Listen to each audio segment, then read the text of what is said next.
आज हम बात करेंगे कि गलत फहमियाँ जो पैदा हो जाती हैं रिश्तों में, हमारी ज़िंदगियों में, वो हो क्यों जाती हैं। और फिर दूसरी बात ये फाइंड आउट करने की कोशिश करेंगे कि ऐसा हो जाता है, इट्स अ नेचुरल थिंग, लेकिन अब इसको दूर कैसे करना है, इसमें सुधार कैसे पैदा करना है, इन सारी चीज़ों पे बात करेंगे। और बहुत सारी बात ये भी इस पे होगी कि जो खुश फहम लोग होते हैं उनका क्या किया जाए, और खुश फहमी किस हद तक दुरुस्त है, उसे पालना चाहिए, और किस हद तक ये आपके लिए नुकसानदेह हो सकती है कि अगर आप ज़्यादा ही खुश फहमी किसी और से पाल लें या अपनी ज़ात के लिए पाल लें तो वो किस हद तक जो है वो आपको नुकसान पहुँचा सकती है। तो इन सारी चीज़ों पर बात होगी। हमारे साथ एक्सपर्ट्स मौजूद हैं, उनका तारुफ आपसे करवाते हैं। आसिफ रसूल साहब मेरे साथ हैं जो कि मोटिवेशनल स्पीकर हैं, इस्लामाबाद स्टूडियो से हमारे साथ शामिल गुफ्तगू होंगे। और मेरे साथ यहाँ पर कराची स्टूडियोज़ में हुमैरा फ़ान मौजूद हैं जो कि माहिर नफ्सियात है, वेलकम टू द शो। और साथ साथ नाजिया मलिक भी हैं जो कि सीनियर एंकर पर्सन है, आपको भी खुश आमदीद कहेंगे नाजिया। और आसिफ साहब आपको भी वेलकम। तो सबसे पहले वालेकुम अस्सलाम। तो जैसे हम गुफ्तगू का आगाज़ कर रहे हैं कि गलत फहमियाँ बहुत सारी पैदा हो जाती हैं लोगों के अंदर, और हम देख रहे होते हैं कि ये हमारी रूटीन का हिस्सा है। अब हो जाए, होती क्यों है? सबसे पहले आसिफ साहब से इसको फाइंड आउट करने की कोशिश करते हैं कि कॉजेज़ क्या है इसके पीछे जो गलत फहमियाँ पैदा हो जाती हैं। आसिफ साहब। बिस्मिल्लाहिर्रहमानिर्रहीम।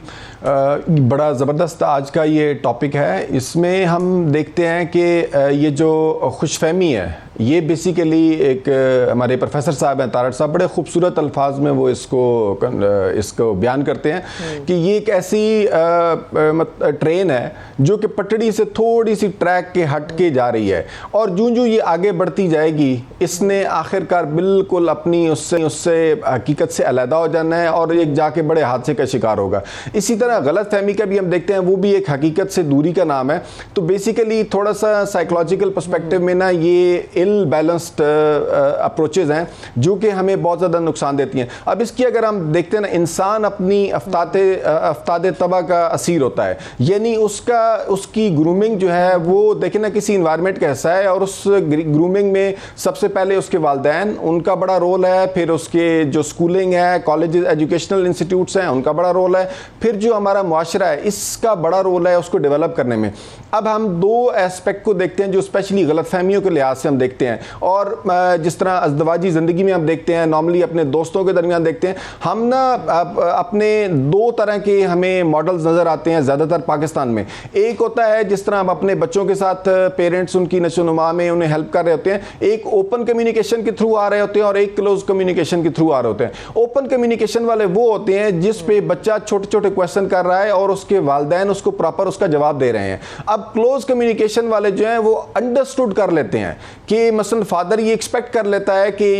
मतलब मेरा बेटा ऐसा करेगा, मेरी बेटी ऐसी करेगी, मेरे घर वाले ऐसे या उसके दूसरे जो फैमिली मेंबर ऐसे करेंगे। अब वो जो अपनी परसेप्चुअल वर्ल्ड में डेवलप किए जा रहे हैं और दूसरी पार्टी को बिल्कुल पता ही नहीं है। अब देखें ना, ये बच्चे जब दोनों जवान होके बाहर अपनी ज़िंदगी में प्रोफेशनल लाइफ में आते हैं, पर्सनल लाइफ में देखते हैं, तो उनके अंदर वही एक किस्म की डेवलप परसेप्चुअल वर्ल्ड एक बनी होती है, और वो अस्यूम कर रहते हैं, अपने दिमाग में सवाल करते हैं, दिमाग में उनके जवाब देते हैं, और अगले को पता ही नहीं होता है। इसका इतना ज़्यादा नुकसान होता है, और इसका मैं अपनी पर्सनल लाइफ में देखता हूँ कि मैं आपको एक बड़ी अच्छी चीज़ हमशाद बताता हूँ, अपनी ज़िंदगी में मैं इसे इंप्लीमेंट करके देखता हूँ कि मसलन मेरी जो मिसेज हैं वो ओपन कम्युनिकेशन सिस्टम से आई हैं और मैं क्लोज कम्युनिकेशन सिस्टम का हूँ। तो इनिशियल मेरी जो शादी का टाइम पीरियड था ना, 2 साल, बहुत ज़्यादा मसाइल आते थे। उसकी वजह ये थी कि मैं, चूँकि हम तो था वो सारे जो ऑलरेडी अस्यूम कर लेते हैं कि इसको आगे इनको ये समझना चाहिए, इनको ये करना चाहिए।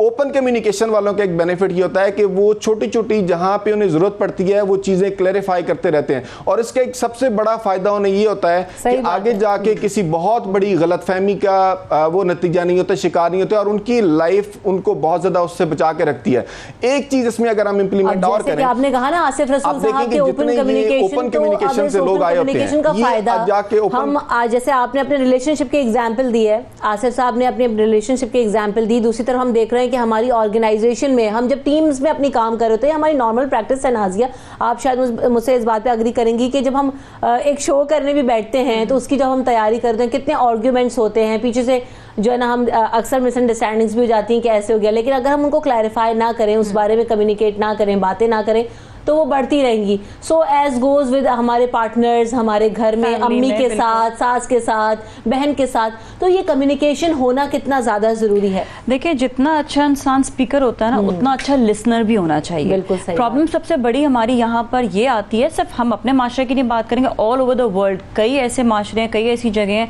जहाँ पर लोग अच्छे लिसनर्स नहीं हैं, जिसकी वजह से कम्युनिकेशन गैप आता है। मतलब जब आप एक दूसरे से बातचीत कर रहे होते हैं तो सुनना नहीं चाहते, क्योंकि आपको सुनना ज़्यादा अच्छा नहीं लगता अपनी लीडरशिप, क्योंकि लीडरशिप इंसान के जहन में एक ये समझ लें कि हमारे अंदर ये एक फीड की हुई चीज़ है कि you are leader all the time. Leadership उस वक्त अच्छी लगती है जब आप अपने काम में महारत आपको होती है, लेकिन उस वक्त भी एक बड़ा इंसान या एक बड़ा बॉस उस वक्त ज़्यादा अच्छा होता है जब उसको ये मालूम होता है कि मैं कोई भी देखिए काम कहते हैं ना कि मशवरे के बगैर आप ना करें तो बेहतर है, क्योंकि सोलो पर्सन जब इंसान अकेले काम कर रहा होता है तो वो कभी भी इतनी महारत से नहीं कर सकता जितना वो जब टीम वर्क होता है। इसलिए आर्ग्यूमेंट्स होना अच्छी बात है, बिल्कुल होने चाहिए आर्ग्यूमेंट्स होंगे तो हम चीज़ों को एक्सप्लोर कर पाएंगे, चीज़ों को जान पाएंगे, दूसरे के दिमाग को समझ पाएंगे। इसलिए कहते हैं कम्युनिकेशन, गुफ्तगू, एक दूसरे से बातचीत बहुत ज़्यादा ज़रूरी है, एक दूसरे को सुनना भी बहुत ज़्यादा ज़रूरी है। अब ये जो बढ़ रही है मिसअंडरस्टैंडिंग्स, खास तौर पर हमने कल भी एक शो किया जिसमें हमने कहा कि क्वारंटाइन पीरियड में ज़्यादातर जो हमारे रिश्ते हैं या जो हमारे घर के माहौल हैं वो कॉम्प्लिकेशन की तरफ बढ़ रहे हैं, क्योंकि घरेलू झगड़ों में इजाफा हो रहा है। तो बात यही ना कि देखें, अब हम टाइम नहीं देना चाहते, बात नहीं करना चाहते, एक दूसरे को जैसे भी नाज़रीन ने कहा सुनते नहीं हैं, तो ये चीज़ होना कितना ज़्यादा ज़रूरी है ताकि जो भी आपके रिलेशनशिप में मिसअंडरस्टैंडिंग्स हैं, आपके कोलीग्स के साथ हैं, तो उसको आप ख़त्म करें और बेहतर करें। जी हुमैन। गलत फहमी के ऊपर सारा मसला यही है कि कम्युनिकेशन जब आपकी एक ऑब्जेक्टिव आ जाता है, व्हेन यू थिंक कि ये सब्जेक्टिव खाली मेरे लिए ही डिसीजन मेड है। एक गलत फहमी या एक कम्युनिकेशन बेसिकली एक इल्यूजन से भी कनेक्टेड होती है, एक एक्सपेक्टेशन से कि मैंने कोई बात बोली और मेरी इस बात को मेरे मुताबिक इस म्यार पे सुना जाए कि इस म्यार पे पूरा किया जाए। जब उस म्यार पर हम नहीं उतरते, वहीं से सारी प्रॉब्लम्स शुरू होती हैं, चाहे वो घर के झगड़े हों, चाहे वो ऑफिस के झगड़े हों। तो एक जो एक्सपेक्टेशन क्रिएट हो जाती है, और अगर जैसे मैंने भी को बोला कि मैं तो समझी थी कि तुम मेरे साथ ये सलूक करोगी, या मैं तो समझी थी कि क्वारंटीन के बाद मैंने इतना काम किया और मेरी अच्छी प्रमोशन हो जाएगी। तो इस खुश फहमी में लोग जब बैठते हैं और जब वो क्रैश होती है, जब वो उनका एक इल्यूजन क्रैश होता है, और जब वो उसी के वक्त फिर गलत फहमी भी उनको तब पता चल जाती है कि वो खुश फहमी फ़ौरन से गलत फहमी में बदल गई। तो कम्युनिकेशन के अंदर भी आपकी जब आप एक ऑब्जेक्टिव रखते हो कि इससे मुझे ये आउटकम मिलेगा और वो आउटकम नहीं आता, दैट इज़ वेयर जब सारी कहते हैं ना कि जब बर्तन खड़कते हैं घर के अंदर, वो सब कुछ होता है ऐसे ही। अच्छा, एक हमारे कॉन्सेप्ट ये भी है ना कि लोग मिसअंडरस्टैंडिंग्स क्रिएट भी कर देते हैं, तो अब मैं आप लोगों से इस बारे में बात करूंगी कि ये क्या उनको क्या मेंटल पीस मिलता है किसी को परेशान करके या मिसअंडरस्टैंडिंग्स क्रिएट करके लोगों के बीच में, कि अनहैप्पी रहें तो बड़ा मजा आएगा। एक जजमेंट है रमशा, ये किसी की जजमेंट है कि मैं सोचूंगी अगर मैं किसी के बीच में मिसअंडरस्टैंडिंग क्रिएट करूँ कि सो एंड सो बंदा ऐसा ऐसा है, और जहां जिंदगी में आपने अगले को जज करना शुरू कर दिया, अपने सब्जेक्टिव रियलिटी से मसले होंगे। और मिसअंडरस्टैंडिंग किसी के अंदर क्रिएट करना भी आपका बड़ा ही सब्जेक्टिव ओपिनियन होता है। अगर आप उसी सिचुएशन को बहुत ऑब्जेक्टिवली देखो और as a third neutral person देखो, तो कभी मिसअंडरस्टैंडिंग भी नहीं होगी। इनफैक्ट आप मिसअंडरस्टैंडिंग को अवॉइड अगले के लिए भी कराओगे। बट जहां आपको अपना पर्सनल ओपिनियन आ जाएगा, आपकी जजमेंट भी आएगी, एंड आपके अंदर वो मिसअंडरस्टैंडिंग भी कम्युनिकेशन में भी होगी, और दो लोगों के बीच में भी आप ज्यादा अच्छा होता ये है कि नाज़ी ये बड़े क्लोज लोग होते हैं जो मिसअंडरस्टैंडिंग्स क्रिएट करते हैं, क्योंकि इन्हें बड़ी सिचुएशन का बखूबी अंदाजा होता है। और अनफॉर्चुनेटली मैं यहाँ पर ये भी कहूँगी कि हमारे अपने घरों में मौजूद होते हैं, वो किसी की मदद कर रही होती हैं, लड़की की माँ जो है ना घर से बैठ के फ़ोन पे जो है ना वो चीज़ें कम्युनिकेट करती हैं जिससे गलतफहमियां पैदा होती हैं। अपने घर में लड़के की माँ, सास,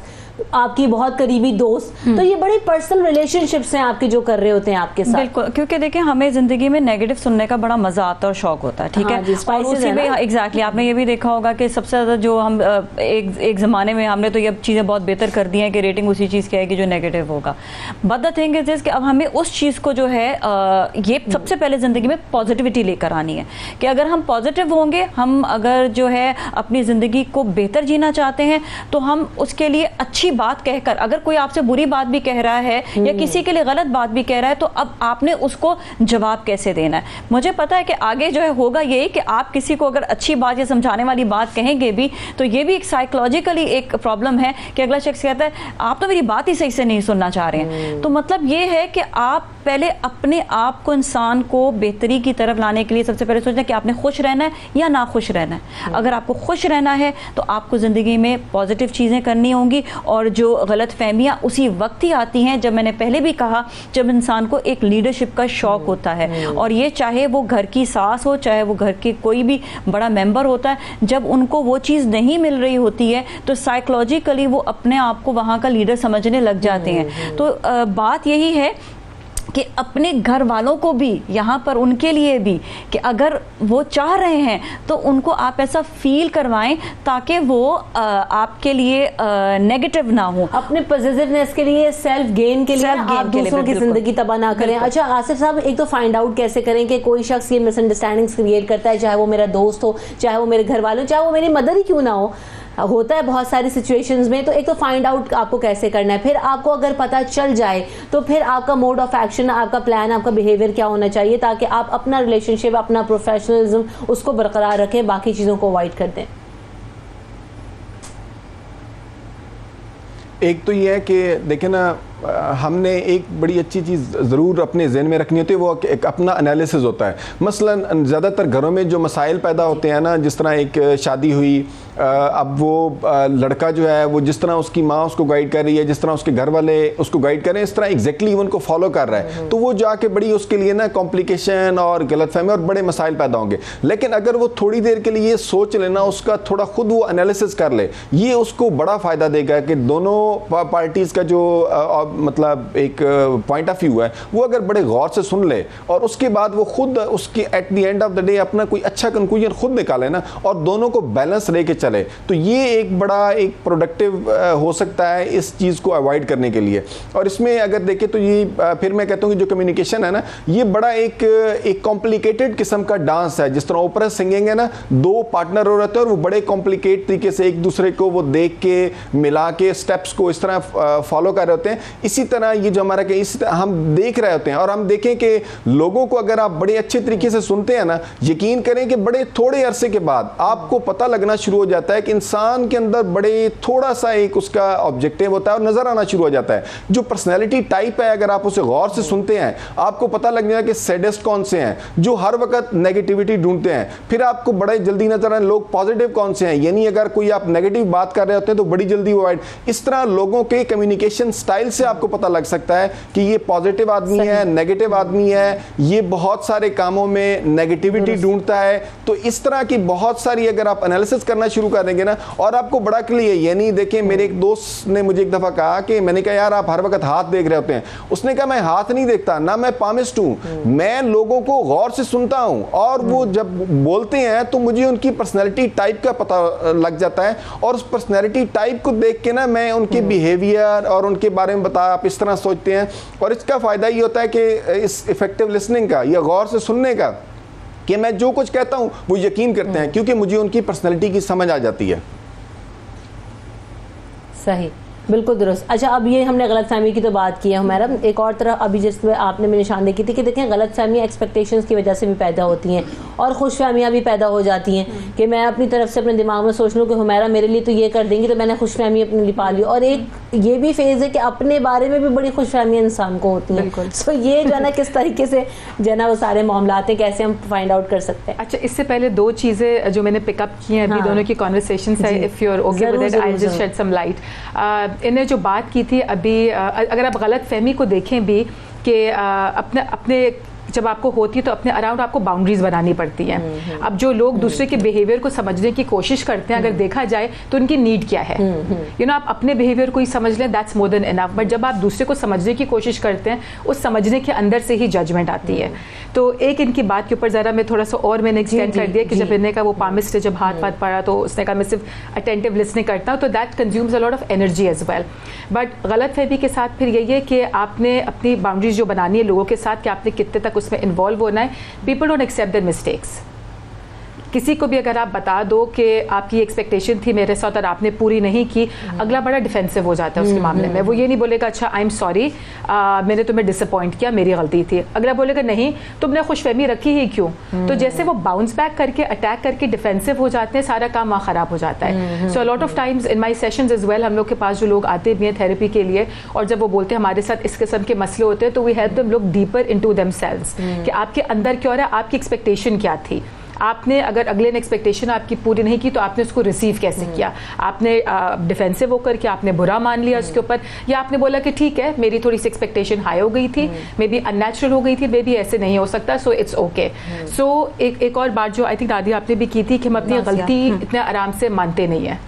इसी बात के ऊपर कि अगर हम एक्सेप्टेंस ही नहीं है कि हमने ये बोलना भी बहुत मुश्किल है, चाहे वो सास हो चाहे वो मियाँ हो, कि हाँ भाई हमने गलती कर दी and it's our fault. This is the most difficult part and the most painful part. कोई इसको थोड़ा सा सीख के मास्टर कर ले तो वो आपकी चाहे खुशफहमी हो या गलत फहमी हो, अगले बंदे के लिए अपने लिए बहुत आसान हो जाता है उसको क्लैरिफाई करना कि yes it was my mistake, कि मैंने तुमको शायद ये कोई एक्सपेक्टेशन खड़ी कर दी थी, शायद कोई ऐसा कोई हिंट दे दिया था जिसके ऊपर तुम्हारे अपनी ख्वाब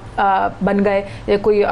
कोई एक्सपेक्टेशन क्रिएट हो गई कि तुम समझे कि मैं तुम्हारे लिए ये काम कर सकूंगा। बिल्कुल तो थोड़ा सा अपने बिहेवियर को भी देखने की जिस फील्ड में हम लोग काम करते हैं नासिया, तो आप भी मेरे साथ इस बात से एग्री करेंगी, शायद कमेंट ना करें लेकिन एग्री जरूर करेंगी। ख़वातीन को बड़ी जो है ना खुशफहमी होती है, ख़ासतौर पर जो है ना एंकर पर्सन्स को अपने बारे में बड़ी खुशफहमियाँ होती हैं। तो ये जो खुशफहमियाँ हैं ये पालना किस हद तक दुरुस्त है, और फिर ख़वातीन को ख़ास तौर पे इसे दूर करना कितना ज़्यादा ज़रूरी है? अगर ख़वातीन की बात करें, मैं सीरियसली बताऊँ, मैंने मर्द हजरात को भी देखा है और एक दूसरे की बड़ी ठीक ठाक बुराई करते हुए देखा है, ये क्या कर रहे थे, इनसे तो बेहतर हम काम कर सकते हैं, ये कैसे। इवन एक्टर्स को भी मैंने देखा है, एक्टर्स यंग जनरेशन से जो है वो जेलस होना शुरू हो जाते हैं कि ये कहीं हमारी जगह ना ले लें, आप अपनी जगह को छोड़ेंगे तो आपको आगे मजीद बढ़ने का मौका मिलेगा। तो बात सारी ये होती है कि यहाँ पर जो हमारी खुश फहमी है वो इसलिए कि देखें कोई भी शख्स अगले शख्स की बुराई उस वक्त करेगा जब तक कोई जेन्युइन या किसी और को हर्ट ना किया, वो अलग बात होती है, पर उसके काम की बुराई उस वक्त ज़्यादा होगी जब वो अपने आप को बड़ा दिखाना चाहेगा। हाँ, एक जगह देखिए कोई एंकर मिस्टेक करता है ना तो उसको आप क्रिटिसाइज कर सकते हैं कि उसने मिस्टेक की है, और कई ऐसे लोग होते हैं जो मिस्टेक कर रहे होते हैं और उनसे बेहतर लोग देख भी रहे होते हैं लेकिन वो क्रिटिसाइज करके साइड पर हो जाते हैं। लेकिन एक होता है I can do better than this, तो वो देखें इसमें दो चीज़ें आती हैं। एक तो मैं ये कहती हूँ कि अगले शख्स की किस्मत भी है, आप उस जगह आएंगे तो आपको वो किस्मत नहीं मिलेगी जो उस शख्स को मिली भी है। पहले तो इस बात को हमें नोट करना चाहिए, बेशक आप उससे बेहतर भी हैं। तो यहाँ पर खुशफहमी में सबसे पहले थोड़ा सा किस्मत को भी आपने इन्वॉल्व रिलेट करना है। दूसरी चीज़ ये कि आप अपने अंदर इतनी खूबियाँ तलाश करें, क्या मैं कहती हूँ अपने अंदर खूबियाँ तलाश करें, अपने अंदर वो खूबी तलाश करें जिससे आप बड़े हो सके, बरतर हो सके, बनिस्बत इसके कि आप किसी की बुराई कर कर अपने आप को बड़ा दिखाएं। तो अपने आप को बड़ा कभी इसी तरह ही आपने सिर्फ एंकर्स की बात की, मैं कहूँगी producers, directors, even film makers, drama makers, criticism जो है वो हर एक में आ रहा होता है। यहाँ तक कॉर्पोरेट सेक्टर में बहुत है। एग्जैक्टली, मैं यही कहने वाली थी। वहाँ पर यहाँ तक कि आप अगर घरेलू ले लें तो वहाँ पर भी कोई अच्छा अगर खाना भी पका रही होगी ना कि एक बहू ने अच्छा पकाया तो दूसरी वाली जो है वो जरूर उसको क्रिटिसाइज करेगी क्योंकि वो अपनी जगह नहीं बना पा रही हो। तो मैं कहती हूँ आप अपनी जगह के लिए देखें कि किस तरह से आपकी जगह बन सकती है। बिल्कुल सही बात अगर उसकी सीट पर नहीं तो कम से कम आप अपनी जगह अपनी सीट पर बनाएं, अपने आप को उतना बड़ा बनाएं कि लोग आपको देखकर कहें कि हाँ, कहते हैं हर इंसान में एक एसेट मौजूद होता है अपने अंदर, वो खूबियाँ तलाश करें, वो अपने अंदर जो आपके अंदर काम करने की सलाहियत है उसको तलाश करें और देखें किस में आप बर्तरी हासिल कर सकते हैं ताकि आपको ये नेगेटिविटी की तरफ ना जाना पड़े, क्योंकि खुश फहमियां जो है वो आपको नेगेटिविटी अगर ज्यादा पाल लेंगे तो मेरे ख्याल से जो प्रोडक्टिविटी आपकी वो शायद कम हो जाए, क्योंकि आप उस चीज को बेहतर करना चाहेंगे क्योंकि आप महारत कम हो जाती है। तो जी उसी में मुझे उसमें फुल महारत हासिल है, मैं परफेक्ट हूँ। एक तो ये मामला जैसे अभी हमने कुछ अपने जो मीडिया है, सेलिब्रिटीज है, उनको भी डिस्कस किया, आसिफ रसूल साहब, कॉर्पोरेट सेक्टर में भी हम देख रहे थे, इवन जो हमारे बॉसेज होते हैं, अपने बॉस की बात नहीं कर रही हमारे जो बॉसेज होते हैं उनको बड़ी खुशफहमियाँ होती है, तो ये और उनको उनके इर्द गिर्द जो लोग होते हैं ना वो उसमें बहुत ज़्यादा उनको इन्वॉल्व कर देते हैं, जिसकी वजह से उनके अंदर ये फील आती है, एक बॉसी फीलिंग है, खुशफहमी वाली फील्स, तो वो उनके लिए किस हद तक नुकसानदेह हो सकती है? देखिए, मैं एक चीज़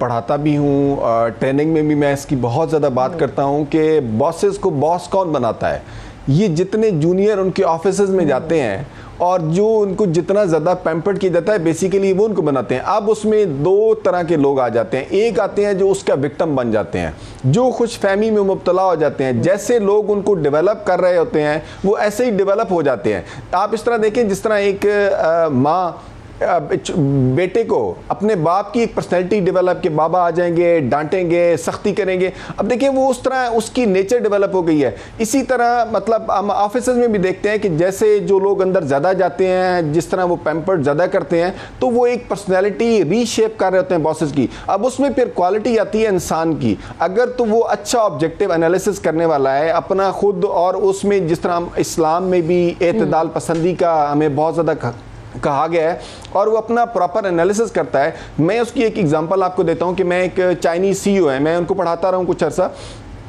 एक दफ़ा मैंने उन्हें अप्रिशिएट किया कि आपका जो लर्निंग स्टाइल है ये बड़ा ज़बरदस्त है, मुझे बड़ा इन्फ्लुएंस करता है और मुझे मज़ा आता है कि, तो उन्होंने क्या कि नहीं मेरे मतलब बहुत आप ज़्यादा कह रहे हैं, मेरे अंदर इतनी नहीं है, मैं इतना ज़्यादा नहीं हूँ टैलेंटेड, मैं अब वो इतना मुझे अच्छा लगा। वो एक एग्जांपल थी। हमारे यहाँ माशरे में आप देखें तो ज़्यादातर ये जो रीशेपिंग है ना, पॉजिटिव सेंस बहुत ज़्यादा जाके पैम्परिंग करने में, ये बड़ा नुकसानदेह होती है। फिर इस तरह क्या होता है कि जो जेन्युइन काम करने वाले लोग होते हैं वो पीछे रह जाते हैं, और सिर्फ जो ये अंदर जाके बातें करने वाले होते हैं, और फिर ये बॉसेस इतनी देर वहाँ पे सर्वाइवल भी नहीं कर सकते। बॉसेस वही कामयाब रहते हैं जो बड़े ऑब्जेक्टिव तरीके से, जो एतदाल पसंदी से, जो मियाना रवि से चलते हैं, और वो दोनों पॉइंट ऑफ व्यू को देखते हैं। और जब भी देखते हैं कि एक हद से ज़्यादा, देखिए ना, खुशफहमी यही है कि अपनी सलाहियतों से ज़्यादा किसी को कोई बहुत ज़्यादा अप्रिशिएट कर रहा है, और अगर मुझे पता है मैं एक अच्छे स्टाइल पे अपना एनालिसिस कर लेता हूँ कि नहीं इससे ज़्यादा ये चीज़ ख़तरनाक है, तो मेरे ख्याल में मैं अपने ऑफिस का एनवायरनमेंट बड़ा अच्छा रख सकता हूँ, मैं अपनी टीम को बड़े अच्छे तरीके से चला सकता हूँ, और ये इन द लॉन्ग रन मेरी ऑर्गेनाइजेशन के लिए, मेरी फैमिली, मेरे हर एस्पेक्ट के लिए बड़ा फ़ायदेमंद साबित हो सकता है। अब ये देखें ना हुमैरा, जैसे कि अभी हमने बात की कि खुशफहमियाँ पाल ली हैं, अब जब आपको वंस आपको उससे एक्सपोजर होता है कि ये तो बस मैंने खुशफहमी थी और ये रियलिटी नहीं है, तो जो इंसान के दिमाग के साथ होता है, आपकी पर्सनैलिटी के ऊपर उसके क्या असरात होते हैं? बहुत बुरा शौक लगता है, बिकॉज आपका एक बहुत बनाया हुआ खूबसूरत सा एक मोल्ड जो होता है वो टूट जाता है। सही है। तो उसके बाद जो फेलियर मिलती है वो लोगों के लिए हैंडल करना आसान नहीं होता, इसलिए लोग फिर स्ट्रेस, डिप्रेशन और एंजाइटी का शिकार हो जाते हैं, बिकॉज उन्हें इतना एक अपने लिए म्यार खड़ा कर दिया होता है खुशफहमी का। और मज़े की बात है कि खुशफहमी गलत फहमी में बदलते हुए मिनट और सेकंड्स लगते हैं, और गलत फहमियाँ खुश फहमी में बदलते हुए मिनट और सेकंड्स लगते हैं, लेकिन उसका जो इम्पैक्ट होता है वो इतना सिवियर होता है, चाहे वो खुशी का हो चाहे वो गम का हो। तो अपनी एक्सपेक्टेशन को थोड़ा सा नीचे रखकर ये सोच के भी कि मैं खुश तो हूँ, लेकिन अगर ये नहीं हुआ तो इसका इम्पैक्ट मेरे पे क्या पड़ेगा, दोनों एंगल्स को देख के। सिर्फ आप एक ही ट्रैक को ना चलाएं, खुश फहमी या गलत फहमी के, आप दोनों ट्रैक्स को साथ साथ थोड़ा सा एक एलिमेंट ऑफ, अगर आप डाउट या एलिमेंट ऑफ फेलियर डाल दें उसके अंदर कि अगर ये ना हुआ तो फिर then I need to be prepared for it. So वो प्रिपरेशन जो होती है असल में उधर लोग थोड़ी सी लैक कर जाते हैं और उसके नहीं रहते। बिल्कुल सही बात है, अपनी पर्सनैलिटी पे काम करना बहुत ज़्यादा ज़रूरी है। इंसान अपनी ज़िंदगी में नाज़िया ऐसा क्या करे कि खुशफहमी या गलत फहमी जो भी है उसका शिकार ना हो और एक बैलेंस क्रिएट करे किसी भी सिचुएशन को डील करने के लिए। सबसे पहले तो देखिए इंसान को अपनी शख्सियत को खुद निखारना ज़रूरी है और अपनी ज़िंदगी में वो सारी मनफी चीज़ें दूर कर दे जिससे वो गमज़दा होता है या वो बहुत ज़्यादा डिप्रेशन का शिकार हो जाता है। हर वो चीज़ करे जिससे वो लोगों के लिए लोगों को खुश रख सके। देखिए हम इस दुनिया में किसी मकसद के लिए आए, अपने मकसद को वो ज़रूर तलाश करे कि मेरा मकसद क्या है। अगर वो अपना मकसद नहीं तलाश कर सकेगा तो वो डिप्रेशन में जाएगा और अपने साथ साथ वो दूसरों को भी डिप्रेशन की तरफ लेकर आएगा, जो हमारी इंसानियत में मौजूद नहीं है ये चीज़ कि आप किसी भी इंसान को तकलीफ दें या दुख दें। अगर हम ये चीज़ सोच लें कि हमने अपनी ज़ात से किसी को तकलीफ नहीं देनी तो आप देखें बहुत सी ये खुश फहमी होगी, गलत फहमी होगी, बहुत सी ऐसी और चीज़ें हैं जिससे हम जो है ऑटोमेटिकली जो है उससे हम दूर होते चले जाएंगे और माशरे में हम बेहतरी और भलाई लेकर आएंगे। बिल्कुल ऐसे ही है। आसिफ रसूल साहब, योर फाइनल कमेंट्स प्लीज। इसका एंड इस तरह करते हैं कि हर इंसान अगर ये सोच लेना कि मैंने पॉजिटिव रहना और मैंने अपनी ग्रूमिंग करनी है, अगर जब इंसान का माइंडसेट पॉजिटिव हो जाता है तो वो पॉजिटिव माइंडसेट के साथ देखें ना, दुनिया का मुश्किल तरीन काम अपनी इंप्रूवमेंट के लिए क्या है, वो नेगेटिव फीडबैक है। और कोई इंसान नेगेटिव फीडबैक नहीं सुनना चाहता है, वो सिर्फ पॉजिटिव फीडबैक, और पॉजिटिव फीडबैक तो आपके अंदर इंप्रूवमेंट नहीं ला सकती। अच्छी चीज जरूर है, वो आपको अंदर से आपके अंदर तहरीक पैदा करती है, लेकिन अगर बहुत अच्छी ग्रूमिंग के लिए आप क्या करेंगे, अगर पॉजिटिव माइंडसेट है तो आप लोगों को कहेंगे, आप उनसे सुनेंगे और अच्छे लोग चुनेंगे जो आपको हर वक्त पॉजिटिव चीजें ना सुनाते रहें बल्कि आपकी नेगेटिव खामियां भी सामने लाएं। इससे क्या होगा कि आपकी पर्सनैलिटी की ग्रूमिंग बड़ी अच्छी होगी। आपके अंदर अल्लाह ताला ने जो अंदर सलाहियतें छुपा रखी हैं, तो आप अगर अपने अंदर गौर करना शुरू कर देना तो बहुत सारी जो हिडन क्वालिटीज अल्लाह मियां ने अंदर रखी हैं। बात वही है कि एक तो हमने अपने अंदर गौर करना है, दूसरों की पर्सनैलिटी डिस्ट्रॉय करने से बेहतर यह है कि आप ये एनर्जी, अपनी पॉजिटिविटी अपने अंदर पॉजिटिव वाइब्स लाने को कीजिए, तो वो ज्यादा बेहतर होगा। हर शो का आगाज मैं यहीं से करती हूँ कि एक अच्छी बात के साथ, अच्छी सोच के साथ, पॉजिटिविटी के साथ, ताकि आपकी जिंदगी बेहतर रहे। तो आपने यही करना है, उसको बेहतर करना है। और ये जो लोग आपने इर्द गिर्द रखे होते हैं ना झूठी सेटिस्फैक्शन हासिल करने के लिए, उनको दूर करें, प्योर लोगों के साथ रहें ताकि आप पॉजिटिव जिंदगी गुजार सकें। ब्रेक के बाद हाजिर होंगे अपने तमाम मेहमानों को। शुक्रिया। सुबह सवेरे पाकिस्तान।